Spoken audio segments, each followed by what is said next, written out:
नमस्कार, आयन भारत में आपका स्वागत है। आप देखना शुरू कर चुके हैं राष्ट्रपथ विद अर्चना सिंह। दिल्ली विधानसभा चुनाव के लिए मतदान हो चुका। अब केवल 30 घंटे से भी कम का वक्त बचा है जब गिनती होगी वोटों की और नतीजा सबके सामने होगा। कौन जीता कौन हारा इस पर से सस्पेंस खत्म हो जाएगा। लेकिन आपने एग्जिट पोल देखे, एग्जिट पोल बता रहे हैं कि बीजेपी बढ़त पर है। 11 में से 9 एग्जिट पोल कह रहे हैं कि बीजेपी की सरकार बन रही है। ज्यादातर एग्जिट पोल कांग्रेस को कुछ खास दे नहीं रहे हैं, 0 से 2 सीट तक दे रहे हैं। लेकिन इन सबके बीच क्या वजह है कि जो संदीप दीक्षित हैं, कांग्रेस पार्टी के, दिल्ली कांग्रेस के कम से कम बड़े नेता जो अरविंद केजरीवाल के खिलाफ चुनाव लड़े हैं नई दिल्ली विधानसभा सीट से, वो अपने बयान से एकदम यू टर्न लेते हुए दिखे। यू टर्न ले लिया उन्होंने चुनाव वाले दिन शाम को कहा, जब एग्जिट पोल के नतीजे आए तो उन्होंने कहा कि बीजेपी चुनाव जीत रही है। कहा कि जो ट्रेंड सामने आए हैं अगर उस पर जाएं तो बीजेपी को दिल्ली में बहुमत मिलने जा रहा है। क्या कहा संदीप दीक्षित ने? दिल्ली में बीजेपी को बहुमत मिलने जा रहा है, या वो बहुमत के पास रहेगी या उसके पार जाएगी। मतलब बहुमत तय है, या बहुमत मिलेगा या उसके पार जाएगी। लेकिन एक बात तय है, बीजेपी आम आदमी पार्टी से काफी आगे रहेगी। और जब सीटों का दावा उनसे पूछा गया कि कांग्रेस पार्टी को कितनी सीटें मिल सकती हैं, तो उन्होंने कहा 10 सीटें कांग्रेस पार्टी को मिल सकती है। वोट परसेंटेज उन्होंने कहा 17 से 18% वोट परसेंटेज रहेगा। उन्होंने शीला दीक्षित का भी जिक्र किया। उन्होंने कहा कि अगर आम आदमी पार्टी, अरविंद केजरीवाल चुनाव हारते हैं तो ये उनके लिए एक संतोषजनक बात होगी, क्योंकि जिस तरह का व्यवहार शीला दीक्षित के साथ अरविंद केजरीवाल ने किया था, जिस तरह से उनको भ्रष्टाचारी बताया था, तमाम सवाल उठाए थे, और जिस तरह की राजनीति की बात करके वो राजनीति में आए थे, उसके एकदम उलट राजनीति वो कर रहे हैं, तो उनका हारना संतोषजनक होगा। संदीप दीक्षित ने कहा दरअसल अरविंद केजरीवाल का हारना। ये बात जब उन्होंने कही तो बात समझ में आई, लेकिन तब भी मन में सवाल उठा कि भाई 17 से 18% वोट की आप बात कह रहे हो, और क्यों? कोई भी नेता जब तक हारता नहीं, और सबको छोड़ दीजिए, कांग्रेस पार्टी को ही आप देख लीजिए, चाहे 2014 का चुनाव हो लोकसभा, 2019 का हो, 2024 का हो, जब 44 सीटें आई कांग्रेस पार्टी की, कांग्रेस पार्टी जानती थी उसकी हालत बहुत खराब है, तब भी उसने कभी नहीं माना कि नहीं, हम बहुत बुरी स्थिति में, हम हार जाएंगे और बहुत बुरा हारेंगे। 2019 में भी नहीं माना। किसी भी विधानसभा चुनाव में आप देख लीजिए, कांग्रेस पार्टी को भले ही कुछ ना मिले, लेकिन इकलौती पार्टी है, या कह लीजिए बीजेपी के अलावा कई ऐसी पार्टियां, उनमें से एक कांग्रेस भी है, जो सामने नतीजे आने के बाद भी हार नहीं मानते हैं। वो ढूंढते हैं बहाना, इस वजह से हुआ, उस वजह से हुआ। लेकिन अरविंद केजरीवाल के सामने संदीप दीक्षित ने हार नहीं मानी, बल्कि बीजेपी के सामने हार मानी। उन्होंने कहा कि बीजेपी जीतेगी। ऐसा बयान सुप्रिया श्रीनेत भी दे चुकी थी कि आम आदमी पार्टी हारेगी तो जाहिर सी बात है बीजेपी जीतेगी, बीजेपी की सरकार बनेगी। यह बयान दिया उन्होंने। लगा एग्जिट पोल के नतीजे देखकर वो ये बयान दे रहे हैं, तो चलो ठीक है।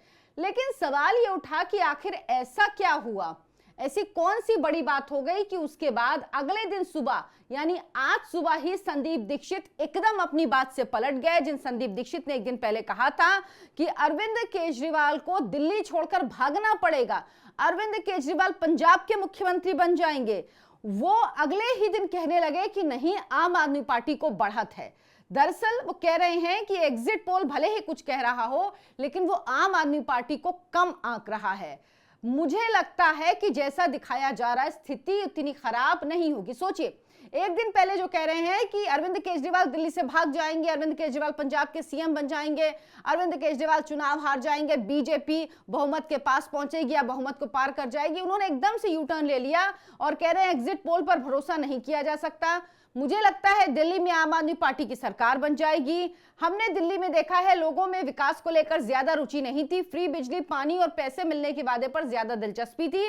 लेकिन मैं कहूंगा 8 फरवरी का इंतजार करना चाहिए। कांग्रेस और आम आदमी पार्टी ने अलग अलग चुनाव लड़ा, चुनाव के रिजल्ट 8 फरवरी को आएंगे। ऐसी क्या बात हुई जो संदीप दीक्षित ये कह रहे थे, आंकड़े दे रहे थे कि क्यों बीजेपी हारेगी, जीतेगी, और कैसे आम आदमी पार्टी हारेगी, उन्होंने क्यों एकदम पलटी खा ली? उसकी बड़ी वजह है कि संदीप दीक्षित को राहुल गांधी ने टाइट किया। राहुल गांधी ये नहीं चाहते कि कोई भी बयान केजरीवाल के खिलाफ दिया जाए। अब भले ही ये चुनाव खत्म हो चुका है, दोनों के बीच की जो टसल थी वो खत्म हो चुकी है, जो चुनाव के दौरान नजर आई, लेकिन राहुल गांधी ये हर हाल में चाहते हैं कि बीजेपी हारे, नरेंद्र मोदी हारें, चाहे कोई भी जीत जाए। ये राहुल गांधी की बेसिक पॉलिसी है। कांग्रेस पार्टी अब इसी पॉलिसी पे चल रही है।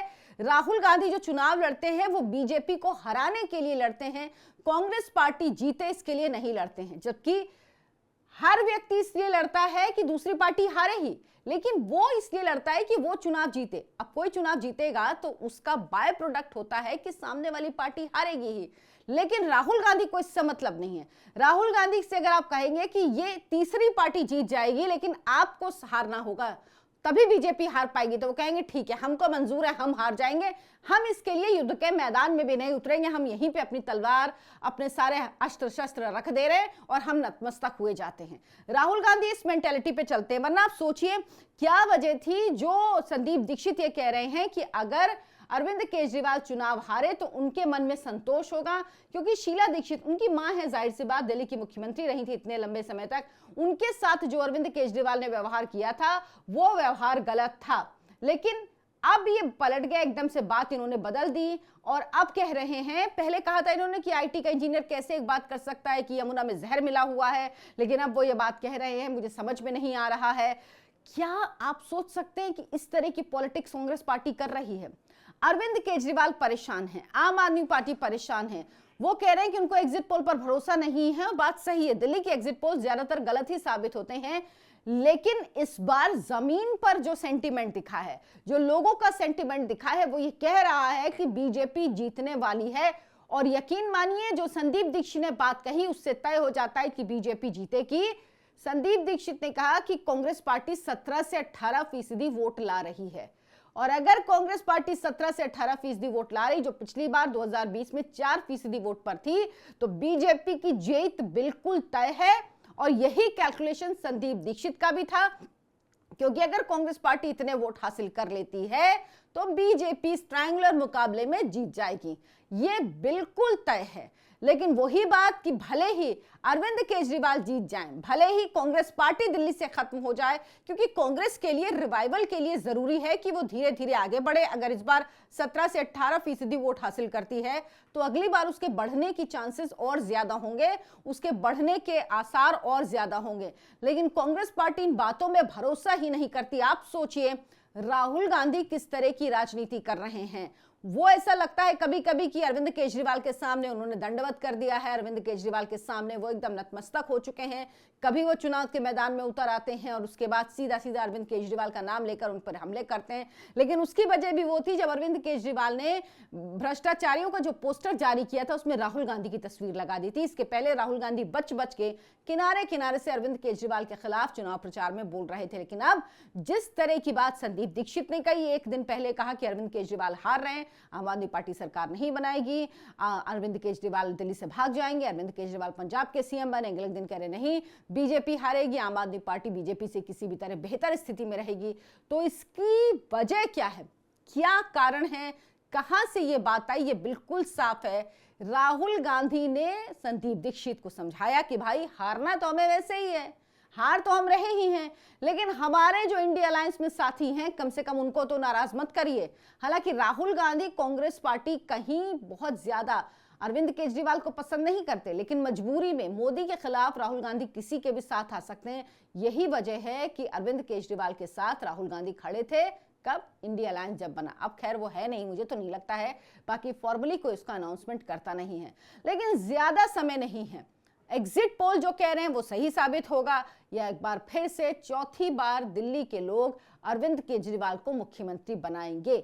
अरविंद केजरीवाल भी डरे हुए हैं, जिस तरह से आतिशी बार बार कह रही हैं कि नकली इंक लगाई जा रही है, लोगों से मतपत्र में मत डलवाए गए, क्या क्या कह रहे हैं, उसकी पोल भी खुल जाती है, सच सामने आ जाता है, पूरे उनका पर्दाफाश हो जाता है। लेकिन मुख्यमंत्री इस तरह की हरकतें कर रही हैं, आप खुद सोचिए। दूसरी तरफ अरविंद केजरीवाल कह रहे हैं कि 55% वोट तो हमें, 55 सीटें हमें मिल रही हैं, हमें 10% वोटों की कमी है, तो आप 10% वोट ज्यादा डालिएगा ताकि अगर ईवीएम में इधर उधर भी हो तो वो वोट हमें मिल जाए। यानी ये पूरी कोशिश है चुनाव आयोग के सर पर ठीकरा फोड़ने की। लेकिन बहुत लंबा इंतजार नहीं है, जल्द ही पूरी तस्वीर, तकरीबन 36 घंटे के बाद पूरी तस्वीर आंखों के सामने होगी। दूध का दूध, पानी का पानी हो जाएगा। आपको कैसा लगा वीडियो? कमेंट करें, वीडियो को लाइक करें, शेयर करें, हमारे चैनल आय ऑन भारत को सब्सक्राइब जरूर कर लें। धन्यवाद, नमस्कार।